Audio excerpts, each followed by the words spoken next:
बहुत समय पहले हिमालय की चोटियों में एक सुंदर नागलोक था। वहाँ हजारों नाग और नागिनें शांति से रहती थी।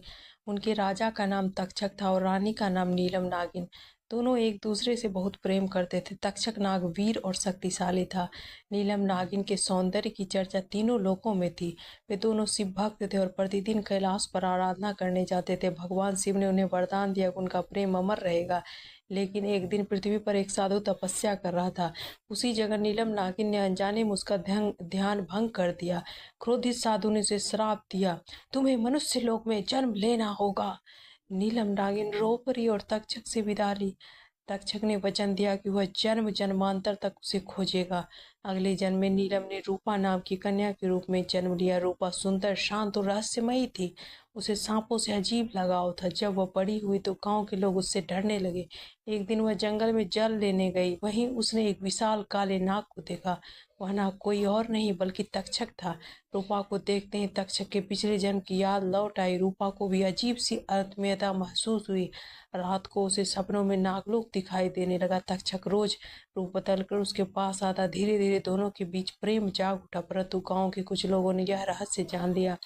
उन्होंने तक्षक को मारने की योजना बनाई। एक रात तक्षक जब रूपा से मिलने आया तब गांव वाले ने उसे आग से घेर लिया।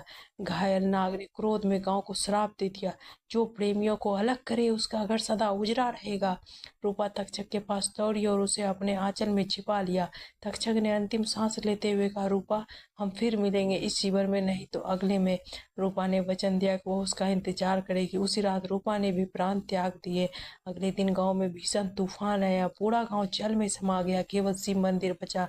वर्षों बीत गए लेकिन उस जगह भी नागों का वास है। कहा जाता है कि चांदनी रातों में दो चमकते सांप दिखाई देते हैं। लोग मानते हैं कि वे तक्षक और नीलम है। एक दिन एक साधु वहां ध्यान करने आया। उसने ध्यान में देखा कि वे दोनों शिवलिंग के चारों ओर लिपटे हैं। भगवान शिव प्रकट हुए और बोले, उनका प्रेम शुद्ध था। अब वे मेरे भक्त रूप में सदैव पूजे जाएंगे। तब से हर वर्ष नाग पंचमी पर लोग वहां पूजा करने आते हैं। कहा जाता है कि जो सच्चे मन से वहां प्रणाम करता है उसके जीवन में प्रेम और निष्ठा कभी नहीं छूटती। गांव का वह स्थान नागेश्वर धाम कहलाया। वहां कभी कोई नाग मनुष्य को हानि नहीं पहुंचाता। मंदिर के पीछे एक झील है जहां दो नागों की आकृति दिखाई है। लोग मानते हैं कि वे तक्षक और नीलम की आत्माएं हैं।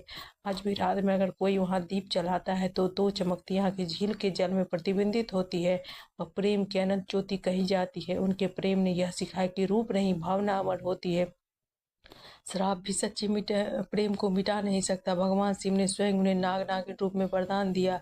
अब वे हर नागलोक और श्राप पृथ्वी के नागों के रक्षक माने जाते हैं और इस प्रकार नाग और नागिन का प्रेम अमर तथा कथा बन गया। युगों युगों तक सुनाई जाने लगी।